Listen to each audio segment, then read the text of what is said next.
Welcome. Today we're going to learn about 6-4 trapezoids and kites. The first thing that we're going to go ahead and do is define what a trapezoid is. A trapezoid is a quadrilateral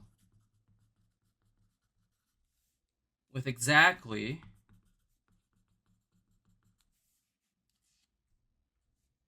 one pair of parallel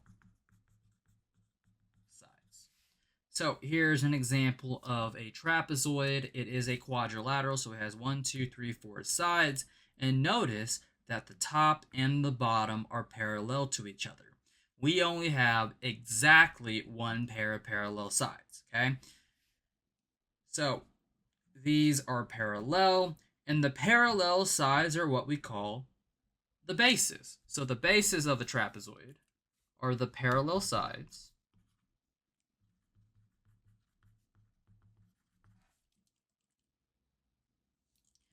And if we look over here, we have the non-parallel sides, which we call the legs.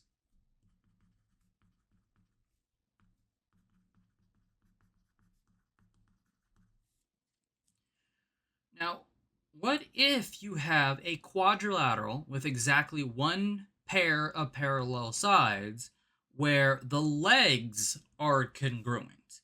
Well, if that's the case, we have an isosceles trapezoid. An isosceles trapezoid is when the legs of a trapezoid are congruent. So if you have a quadrilateral with exactly one pair of parallel sides, then you have a trapezoid. And the parallel sides are what we call the bases. Now, the legs are the non-parallel sides, but if they were congruent, then you have an isosceles trapezoid. Okay? All right, so let's go ahead and move on to theorems involving isosceles trapezoids. If a trapezoid has one pair of congruent base angles, then it is an isosceles trapezoid. So here is my quadrilateral, and it has one pair of parallel sides, right? And the parallel sides are the bases. So I'm going to call this parallel side base 1, and this side over here base 2. And notice that the angles are on top of base number 2, right?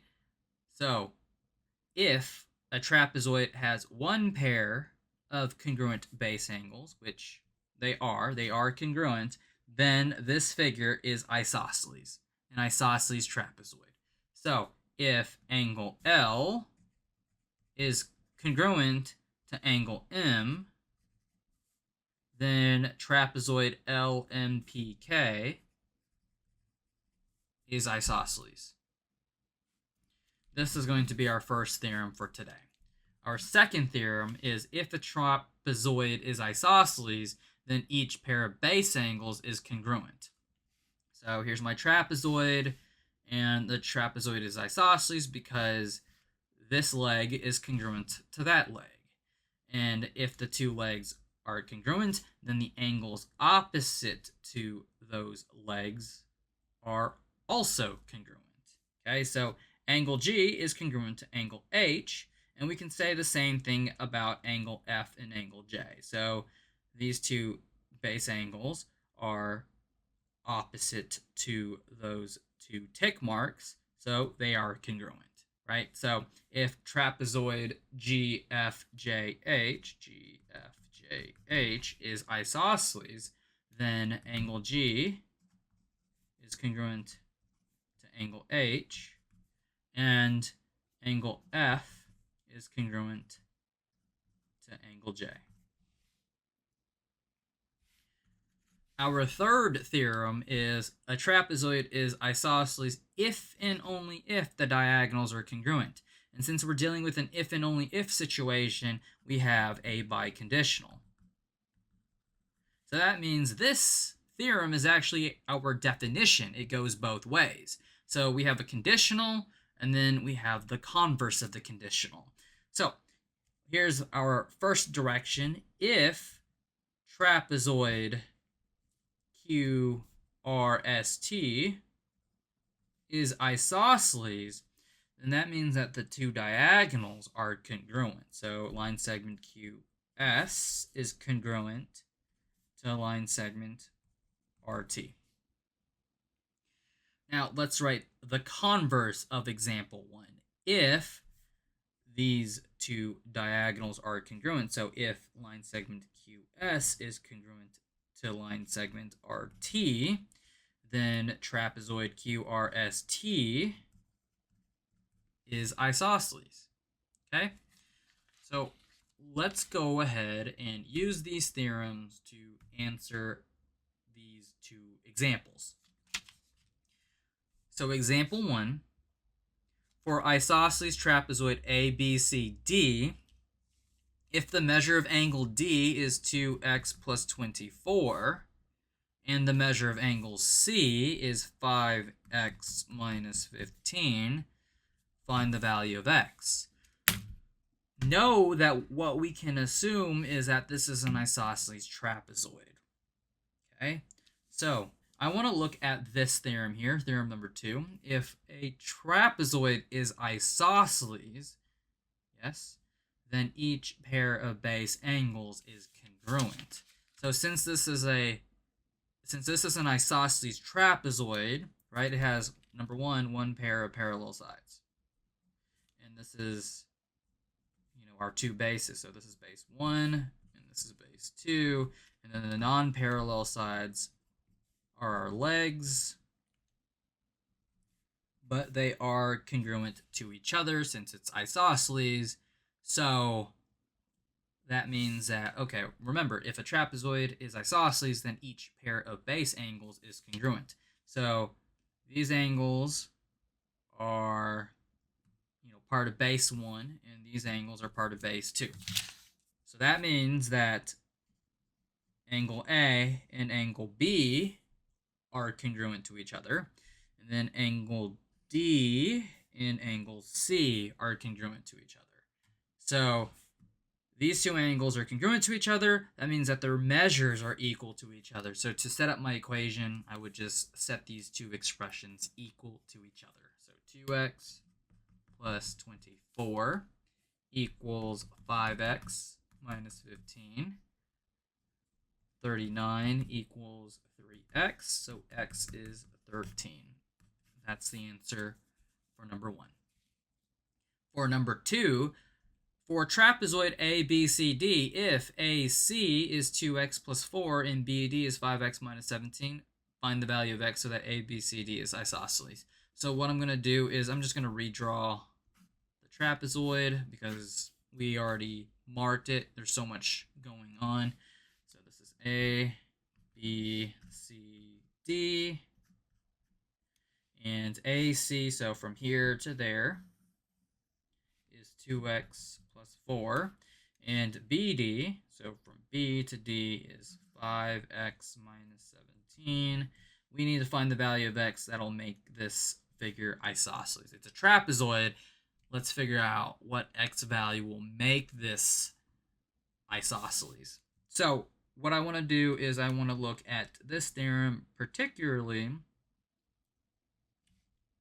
the example 2 here. If the two diagonals are congruent, then the trapezoid is isosceles, right?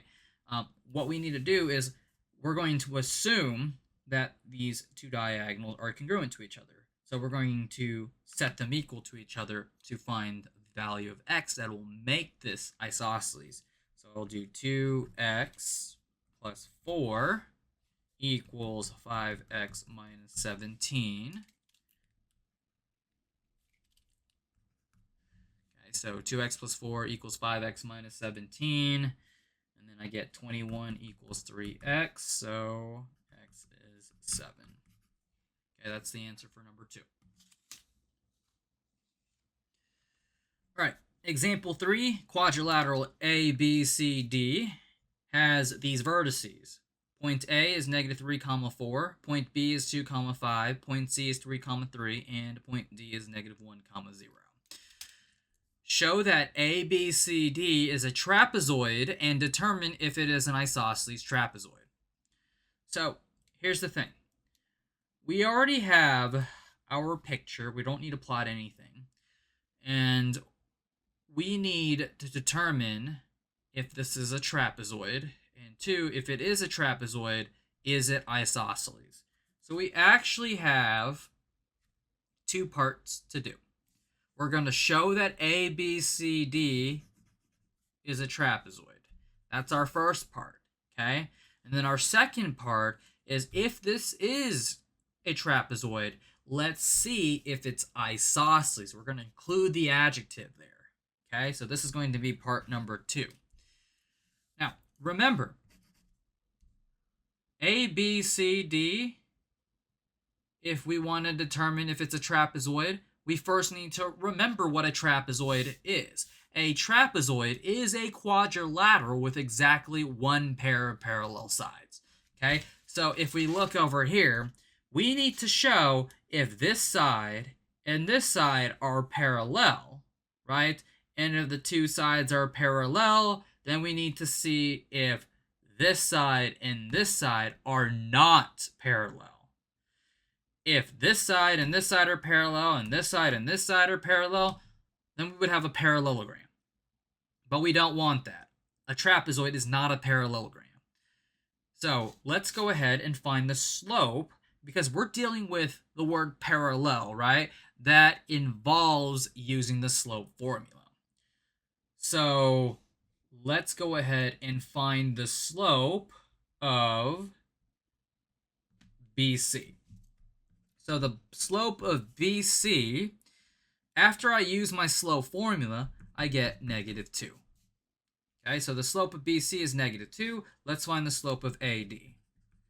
Once I figure out the slope of AD, that's going to give me -2. Notice that the slope of BC and the slope of AD are the same. They have the same slopes. That means that this and this are parallel. Okay? We're not done yet. Just because we figure out that these two sides are parallel to each other, we have to figure out if these two sides are not. So the slope of AB is 1/5, and the slope of DC is 3/4. Okay, great. So look, these two slopes are not the same, so they are not parallel. So we have these two sides parallel, but these two sides are not. So what do we have here? We do have a quadrilateral with exactly one pair of parallel sides. Okay? So yes, this is a trapezoid.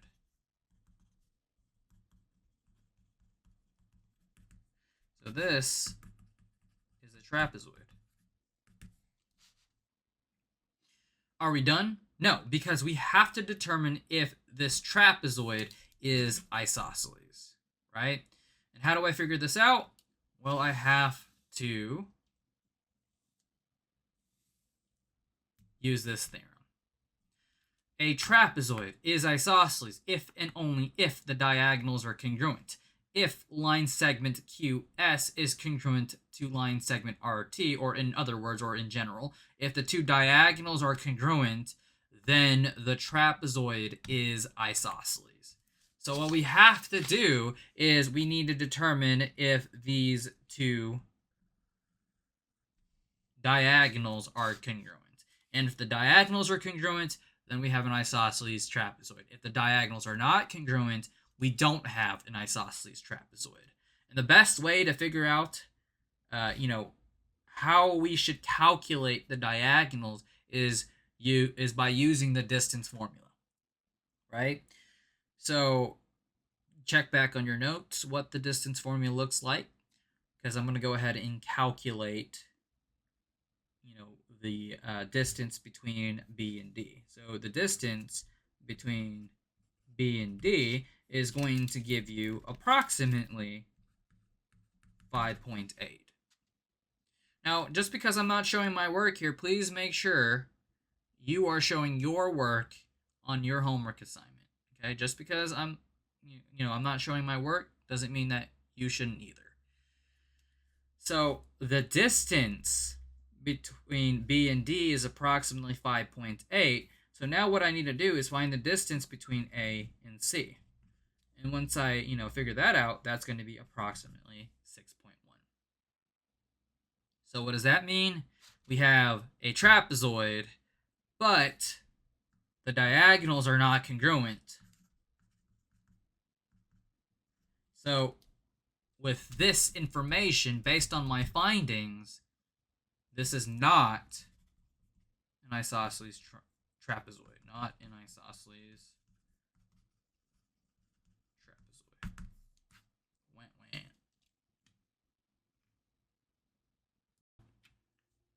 Okay, so the mid segment of a trapezoid. So we're going to get into that territory. We have a trapezoid, and we have one pair of parallel sides. We call the parallel sides the bases. So let's call this base number 1. So this side is base number 1, and this side here is base number 2. Okay? And then, of course, this is our leg, and this is our leg. Now what we're going to do is introduce this new vocabulary word, the mid-segment of a trapezoid. The mid-segment of a trapezoid connects the midpoints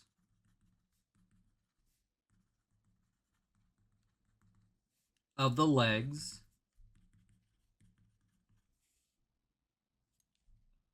of the trapezoid.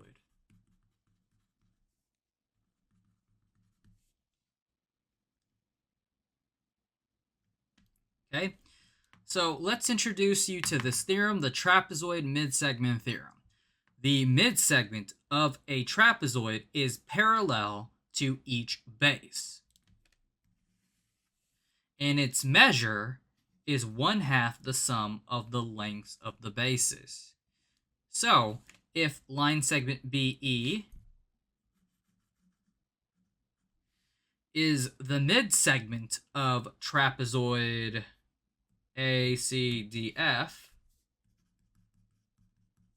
then we can say that, this base, so this is base number 1, is parallel to the mid-segment, which is BE. So line segment AF is parallel to line segment BE. So our first base is parallel to our mid-segment. And if we look at our second base, which is going to be base 2 is also parallel to the mid-segment. So, oops, I forgot to put a little bar above BE. Okay, there you go. So line segment CD is parallel to the mid-segment BE.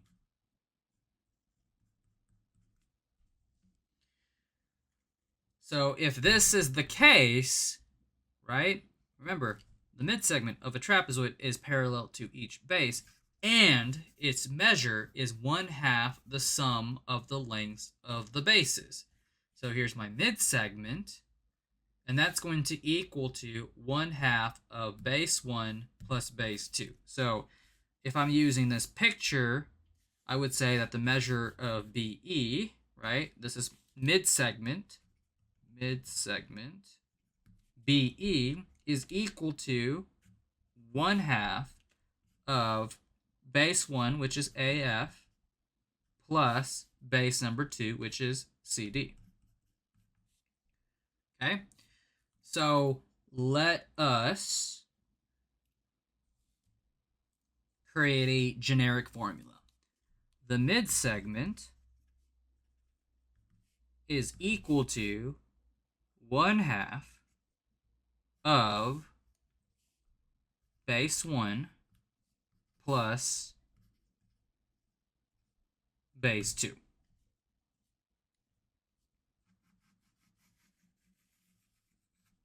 Right? So if I said that the measure of this first base is 6 and the measure of the second base is 12, calculate the mid-segment? Well, what I do is I do 6 plus 12, whatever that is, divide that by 2. Well, 6 plus 12 is 18. I divide that by 2, that's 9. So the mid-segment is 9. Okay? So if I look at example number 4, in the figure, LH is the mid-segment of trapezoid FGJK. What is the value of X? And this is where X is located, and we know that this is a trapezoid. It has, exactly one pair of parallel sides. So this is, where X is located. It's actually located at base number 1, and then 18.2 is base number 2. And then 15 is our mid segment. So 15 is mid after all. So what do? I use this formula. The mid segment, I'm just going to plug everything in. So the mid segment is 15, right? So 15 is going to go before the equal sign. And that's going to equal to 1/2 of the first base, which is X, plus our second base, which is 18.2. Okay? Now, many of y'all could rewrite this expression. So anything, after the equal sign here, I can actually rewrite this as 15 equals X plus 18.2 all over 2. Right? It's the same thing. Now, in order for me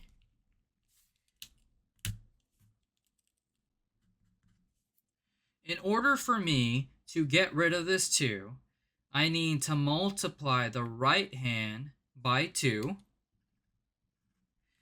and the left hand by 2. So whatever you on one side, you have to do on the other side, right? So the 2's will go away, and you have 2 times 15, which is 30, equals X plus, let's see if I can, okay, there we go. So X plus 18.2, and that's going to give me X equals 11.8. So that means that the value of X is 11.8, but at the same time, base 1 is 11.8. So they're the two, they're the same thing. All right. Okay. Let's go ahead and move on to a brand new object, which is a kite. A kite is a quadrilateral with 2 pairs of consecutive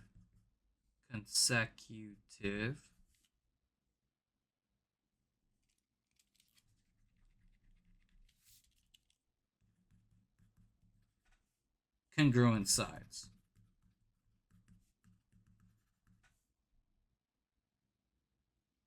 Okay, so we have a quadrilateral, 1, 2, 3, 4, and we have 2 pairs of consecutive congruent sides.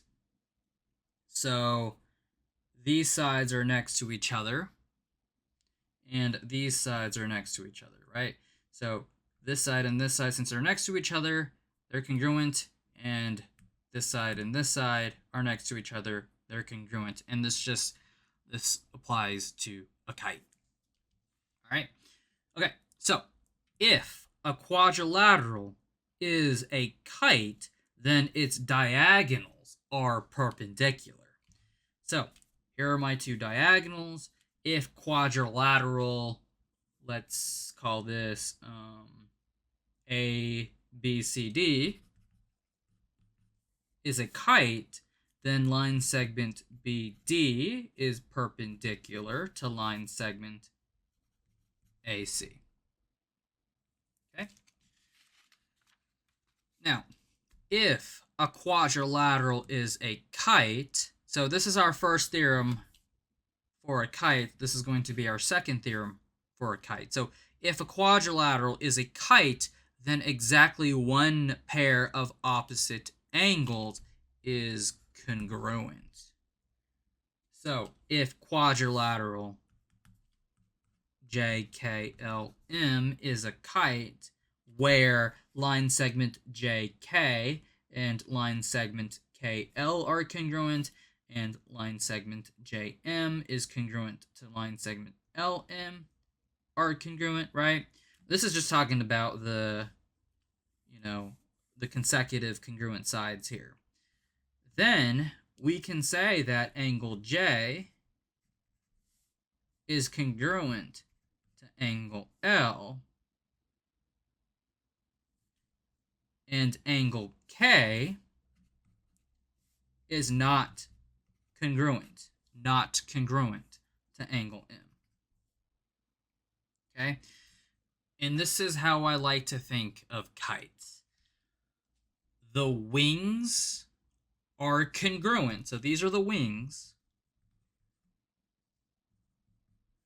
But the head and the tail are not.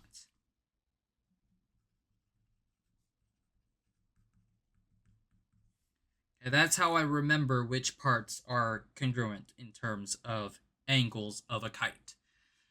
So let's take a look at example number 4. If FGHJ is a kite, then find the measure of angle GFJ. Okay? So we have to figure out where GFJ is. So GFJ, right? And we're dealing with angles here. We have the measure of angle G is 128 degrees. The measure of angle J is 72 degrees. And we need to figure out what this angle here is, right? This is what we know about a kite. The head and the tail are not congruent, but the wings are. And since this is a quadrilateral, the sum of the interior angles of a quadrilateral is equal to 360. Okay? So let's call this X, right? And if this is X, then this has to be X as well. So I'm going to add up all the angles. So I have X plus X plus 128 plus 72, right? So 128 and 72, all of these angles here should equal to 360. So then I'm going to combine the like terms, and I'm going to go ahead and figure out what 128 plus 72 is. So that is 200.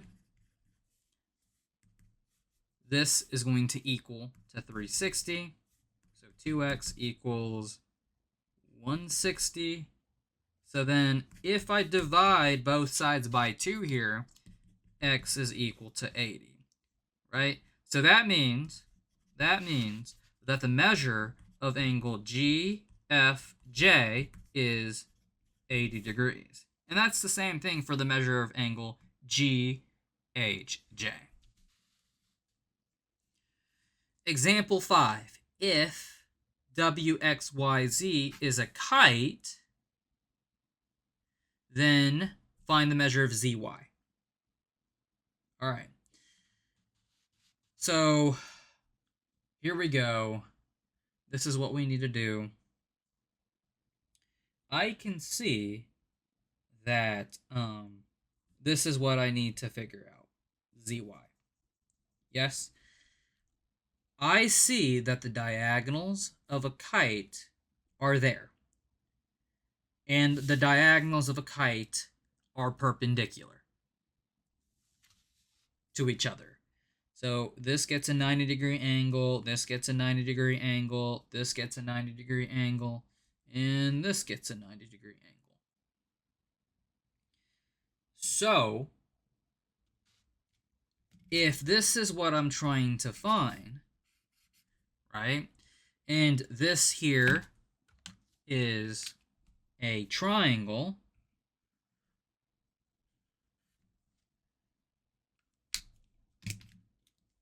Well, what type of triangle is that?